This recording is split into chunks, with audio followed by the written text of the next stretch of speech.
আমি মন্ত্রী নই, আজ আমি নিজেই রাজাগু। একটি নামকরা মাল্টিন্যাশনাল কোম্পানির চাকরির ইন্টারভিউ চলছে। এমডি সাহেব মহিলার সিবি দেখে প্রশ্ন করলেন, আপনি কি রকম বেতন প্রত্যাশা করেন? মহিলা আত্মবিশ্বাসের সাথে বললেন, কমপক্ষে 1 লাখ টাকাই। এমডি একটু চমকে গেলেন। প্রশ্ন করলেন, আপনার কি কোনো খেলাধুলার প্রতি আগ্রহ আছে? মহিলা হেসে বললেন, আমি দাবা খেলতে ভালোবাসি।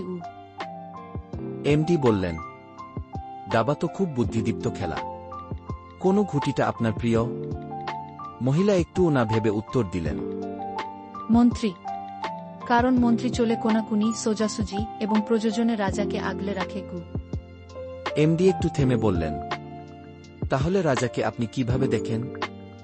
মহিলা গভীর দৃষ্টিতে তাকিয়ে বললেন, রাজা শক্তিশালী হলেও এক ঘরে বন্দী। তার সুরক্ষা মন্ত্রীর উপর নির্ভরশীল গু। এই উত্তর শুনে এমডি সাহেব আরেকটি প্রশ্ন করলেন, তাহলে আপনি নিজেকে দাবার কোনো ঘুঁটির সঙ্গে তুলনা করবেন? এইবার মহিলার চোখে আত্মবিশ্বাস, ঠোঁটে এক মৃদু হাসি। রাজা। কারণ আমার মন্ত্রী, আমার স্বামী, আজ আর জীবিত নেই।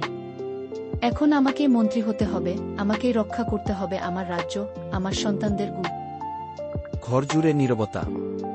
মুহূর্তের জন্য সবাই স্তব্ধ। এমডি সাহেবের চোখ কেঁপে উঠল। আপনি এই চাকরি কেন করতে চান? মহিলা চোখ মুছে বললেন, কারণ এখন আমার পেছনে আর কেউ নেই। আমাকে লড়তে হবে, স্বপ্ন পূরণ করতে হবে আমার সন্তানের, স্বামীর এবং নিজের। আমি পেছনে ফিরব না। আমি হার মানব না গি। তারপর এমডি সাহেব উঠে দাঁড়ালেন।